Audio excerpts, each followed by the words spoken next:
We all know that the Sarva Shiksha Abhiyan has made deeper inroads, and today we have schools, primary schools in every nook and corner, and the murmur of the village schools will be heard everywhere. Sarva Shiksha Abhiyan enrolled about 195 million children, as against the target of 192 million. An incremental change of 7.2 million, out of which about 5 million are girls. That's no mean achievement indeed. There is a substantial decline in the gender gap, social gaps, and we also find that there has been a significant improvement in the regional gaps also.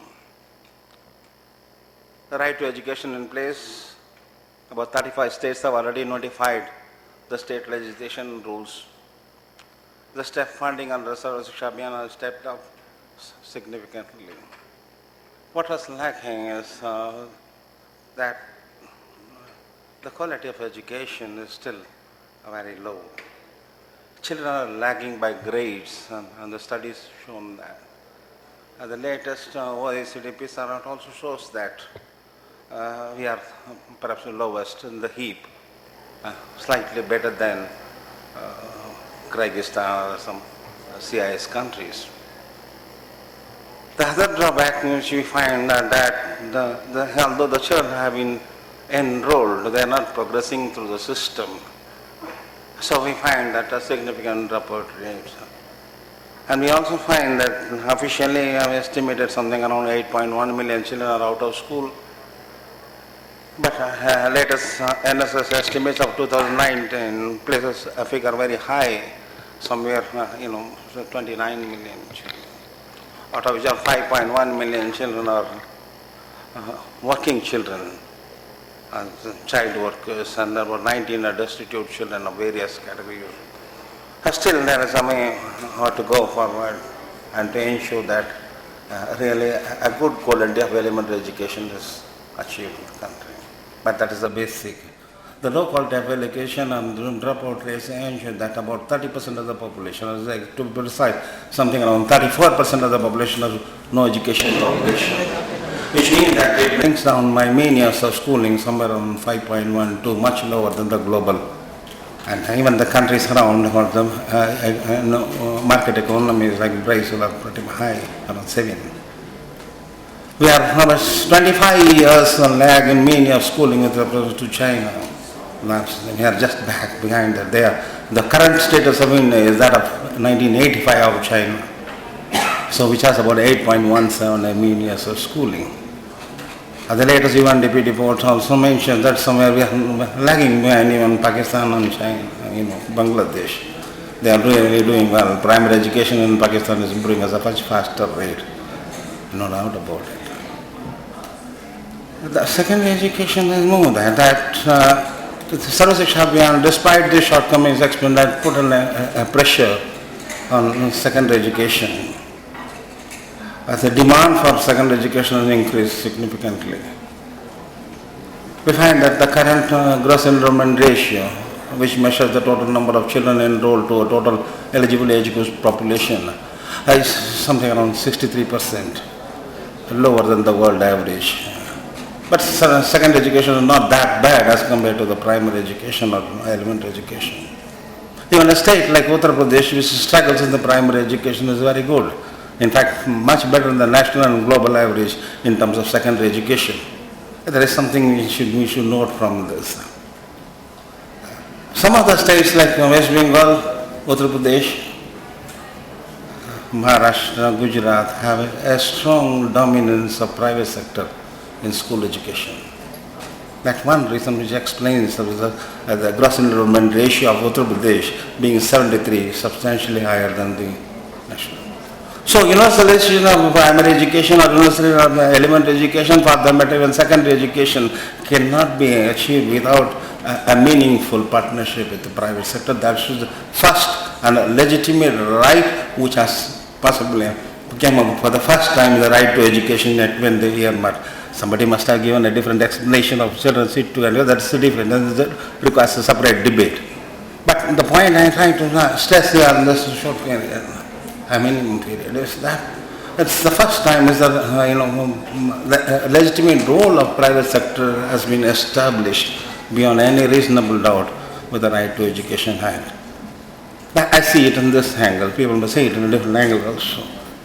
The second point I am trying to stress on the secondary education is then RTE or no RTE, you have universalization of secondary education in place or not in place. There are about half a dozen states who are already on the threshold of achieving 100% gross enrollment ratio. UP is one such one, is very close to that, around 95%.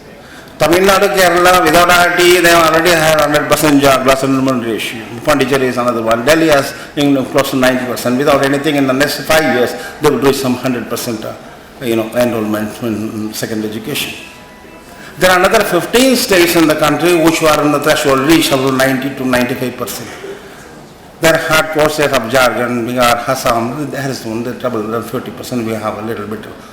But if you want to have an inclusive education, if you want to expand access, at the same time ensure that equity is also ensured, that it's something like an edifice. Imagine a triangular structure, or some kind of a tent-like structure. One side of the slope is it's expansion for access. Another side expansion for equity. And the vertex, the vertical area is the quality. If you pull on this side and pull on both sides, the quality falls down flat. That's what precisely happened in the country. But 60 years back, they have mentioned.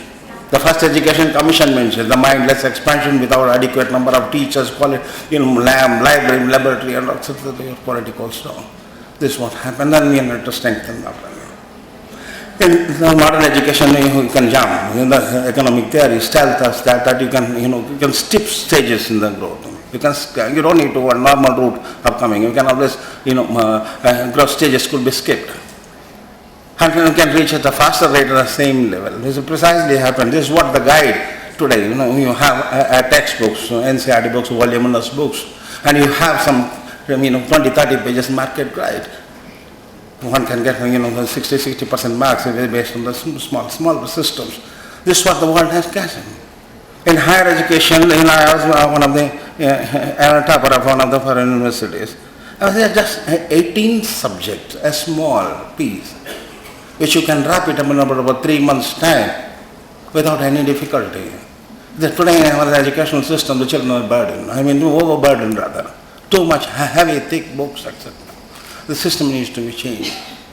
The system needs to have very curricular changes, and it's not science-centric anyway. NCERT book, most of the plus 2 NCERT books, I have been telling them that it's meant for basically those who are taking civil service examination. It's very, very large. How does it matter? Is the small, tiny details are loaded into that, and testing of rote learning and memory. Practical application of changes in that, then how the deductive method, inductive method, may cross lines, simple study.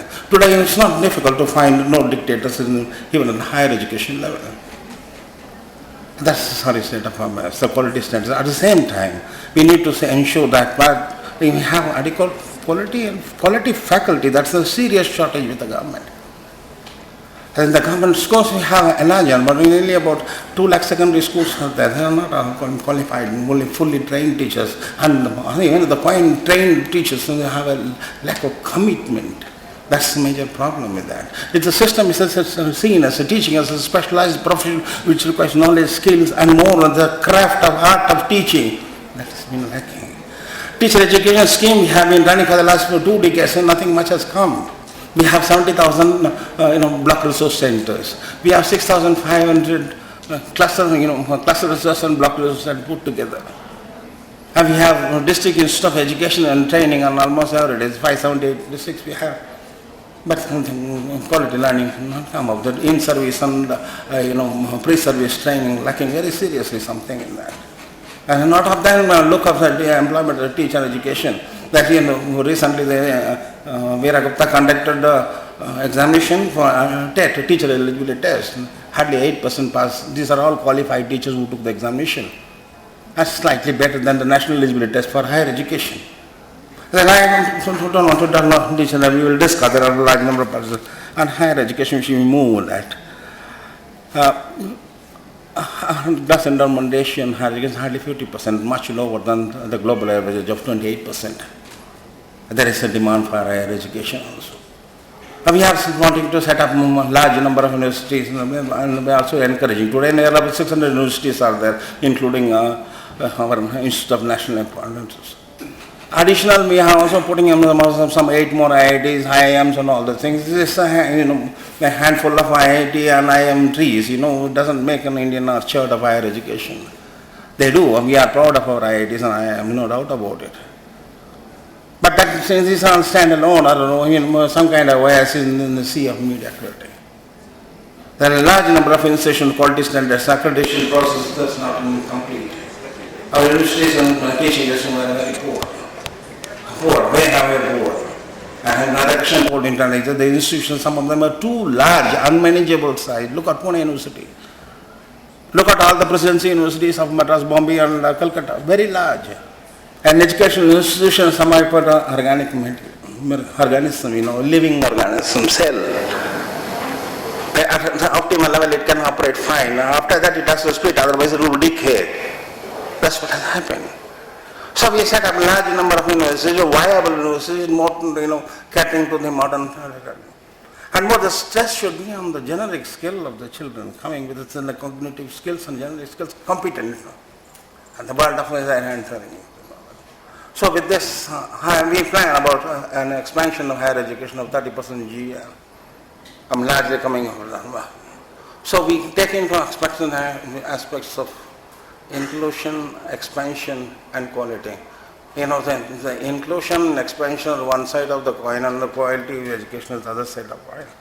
If more you have to come simultaneously, parallelly, actually, otherwise we will not be able to reap the demography dividend we are envisaging. If you want to do it, something we could start. In this, what role as a digital learning places is substantial. And a large number of the conical flasks like this, around bottom flasks like this is a handshake. Still, a large number of 50,000 schools have just less than 80 students per school. No library, and this is going to make a revolutionize the educational teaching and learning process. This is what I said. Thank you very much. I don't want to take much time. I want to listen to what others say.